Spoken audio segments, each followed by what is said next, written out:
បាទជំរាបសួរពុកម៉ែបងប្អូនទាំងអស់គ្នាអរុនសុស្ដីពីទឹកដីខេត្តក្រចេះពេលនេះផងដែរខ្ញុំបានកំពុងតែស្ថិតនៅក្នុងកោះព្រហ្មចារីយ៍ដែលមានទីតាំងស្ថិតនៅឃុំជ្រោយបន្ទាយស្រុកព្រៃប្រសពខេត្តក្រចេះមានចម្ងាយប្រមាណតែជា17គីឡូម៉ែត្រប៉ុណ្ណោះពីទីរួមខេត្តក្រចេះណាដែលឡែកឥឡូវនេះគឺការធ្វើដំណើរទៅកោះព្រហ្មចារីយ៍គឺមានភាពងាយស្រួលបងប្អូនអាចមានជម្រើសរហូតដល់2ជម្រើសទី1នោះគឺថាយើងទៅជិះទូកពីសហគមន៍ព្រែកកំពីឆ្ពោះមកកាន់កោះព្រហ្មចារីយ៍ឬមួយទៀតគឺយើងធ្វើដំណើរដោយផ្ទាល់ទៅដល់សហគមន៍កោះព្រហ្មចារីយ៍តាមផ្លូវគោកណាដោយសារតែមានការតភ្ជាប់ស្ពានទន្លេមេគង្គខេត្តក្រចេះហ្នឹងគេបើកឲ្យដំណើរការអញ្ចឹងហើយគឺយើងងាយស្រួលខ្លាំងមែនទែនក្នុងការធ្វើដំណើរឲ្យទៅដល់ទីតាំងសហគមន៍កោះព្រហ្មចារីយ៍ផ្ទាល់ដែលយើងគ្រាន់តែធ្វើការឆ្លងស្ពានហ្នឹងទៅត្រើយខាងលិចទៅដែលទីតាំងគេទៅកំពង់ធំណាទៅដល់រង្វង់មូលស្ពានហ្នឹងគឺយើងចុះពីខាងក្រោមស្ពានរួចបាត់ឆ្វេងហើយយើងទៅត្រង់រហូតតាមផ្លូវនេះគឺមានសភាពដីក្រហមខ្លះលាយកស៊ូខ្លះបាទអញ្ចឹងនៅពេលដែលយើងទៅដល់សហគមន៍កោះព្រហ្មចារីយ៍ហ្នឹងគឺយើងជិះទូកខ្លីមែនតើមិនដល់10នាទីគឺយើងអាចទៅដល់កោះហើយតែបើយើងជិះទូកពីកោះពីកោះកំពីទៅណាពីព្រៃកំពីគឺយើងចំណាយពេលរហូតដល់20នាទីនៅក្នុងការជិះទូក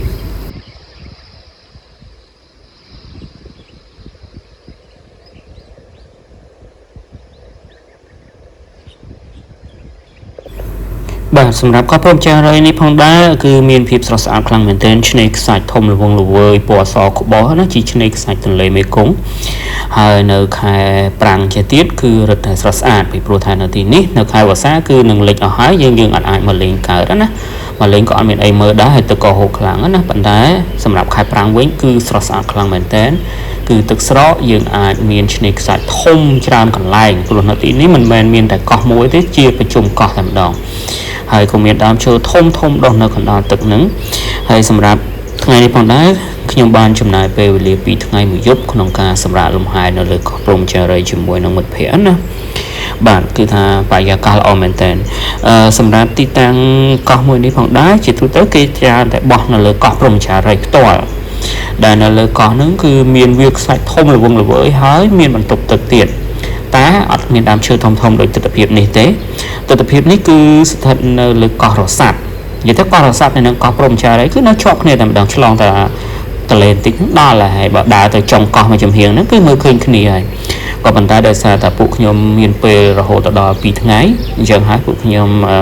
ចូលចិត្តដើមឈើដែរអញ្ចឹងក៏សម្រេចថារើសយកកោះរស័ព្ទដើម្បីជាទីកន្លែងបោះតង់ណាបាទហើយពួកខ្ញុំបានបោះតង់នៅមាត់ទឹកនៅលើដីខ្សាច់នៅមាត់ទឹកហ្នឹងហើយអង្គុយស្ដាប់សំឡេងសត្វស្លាបច្រើនមែនតើបងប្អូនទាំងអស់គ្នាគឺសត្វស្លាបគ្រប់ប្រភេទតែម្ដងហើយយំទៅហឹងពេញព្រៃអ្វីដែលសំខាន់នោះក្រុមរបស់ខ្ញុំមានគ្នា5នាក់សិតតែត្រូវត្រូវផ្លែគ្នាយ៉ាងលយហ្មងចឹងនិយាយថាទៅដល់ហ្នឹងគឺអង្គុយស្ងាត់រៀងខ្លួនដើម្បីដើម្បីស្ដាប់សំឡេងធម្មជាតិណាគឺអត់និយាយគ្នាអីច្រើនទេគឺពួកខ្ញុំព្យាយាមអង្គុយហើយស្ងាត់រៀងខ្លួនស្ដាប់សំឡេងចាក់យំទឹកហូរខ្យល់បក់អីវិញទឹកសុបមិនខាអត់អត់គឺកន្លះឈ្មោះបាត់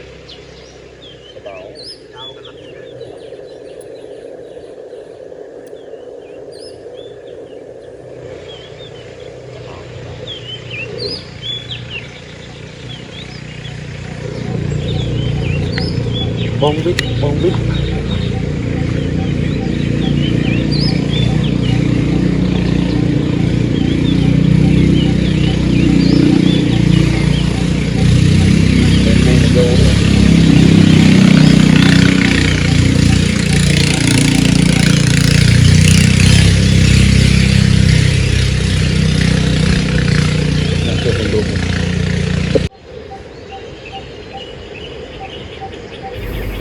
តែពួកខ្ញុំក៏មានសកម្មភាពមួយចំនួនដែរ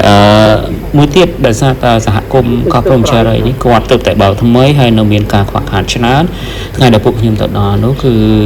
ពួកខ្ញុំទៅដល់លើកោះភ្លៀងឃើញថាមានសម្រាមច្រើនអញ្ចឹងសកម្មភាពទី1របស់ពួកខ្ញុំនោះទៅដល់ភ្លៀងគឺរើសសម្រាមបានច្រើនមែនទែនហើយក៏ប្រមូលដុតភ្លាមនៅទីនោះ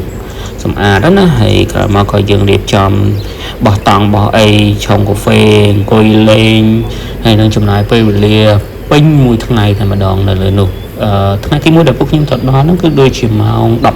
11ព្រោះថាពួកខ្ញុំគេងនៅក្រុងកាចេះណាមុនទៅដល់ហ្នឹងគឺពួកខ្ញុំគេងនៅក្នុងក្រុងកាចេះអញ្ចឹង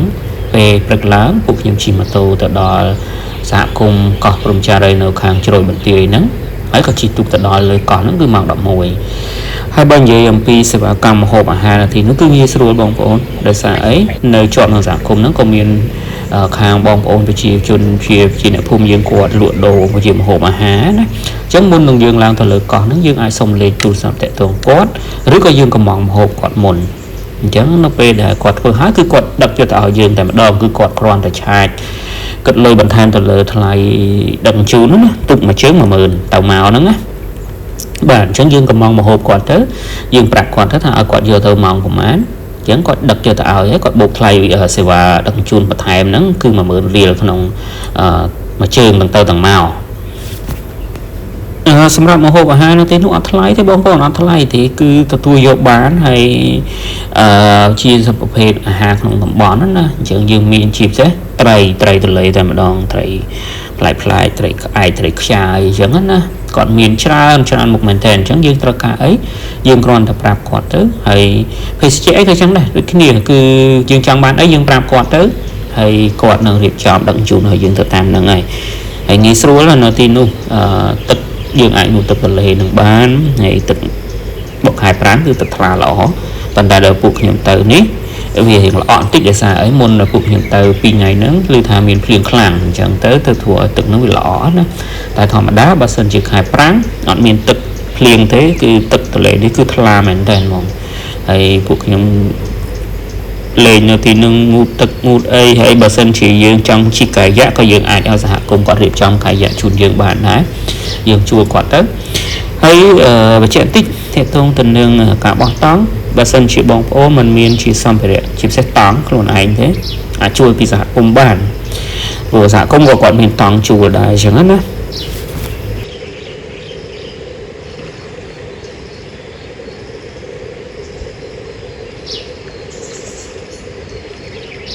កាលណា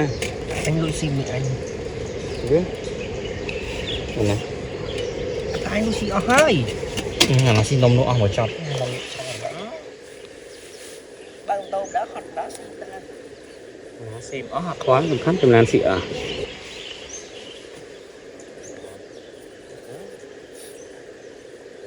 ជាមិនដែរខ្ញុំលើលំងស៊ីទេអូយតែ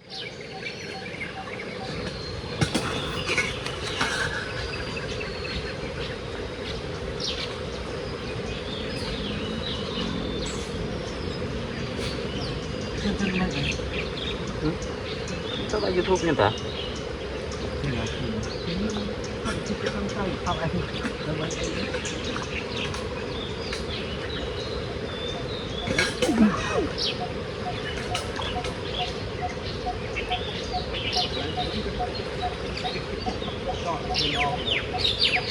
Alo? Miền ta? Ok. YouTube mà muối cho 53k តែ view វាអត់គ្រប់ម៉ោងវាអត់គ្រប់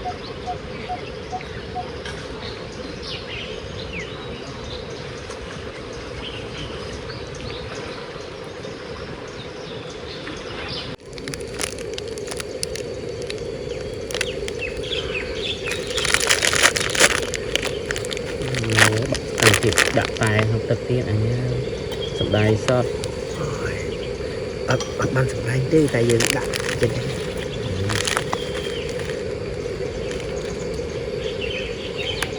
អូច្រៅ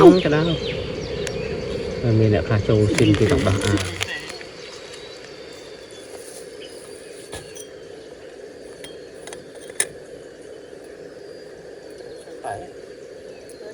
តែមិនណាผมthấy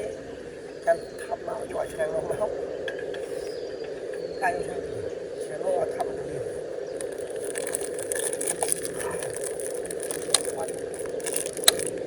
tới ngày trong tôi ta đại không phải trăn đây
Đây sống rồi. Đang trong đây đi. Lấy cái sân đây được khóc đây. Hội đồng selfie kê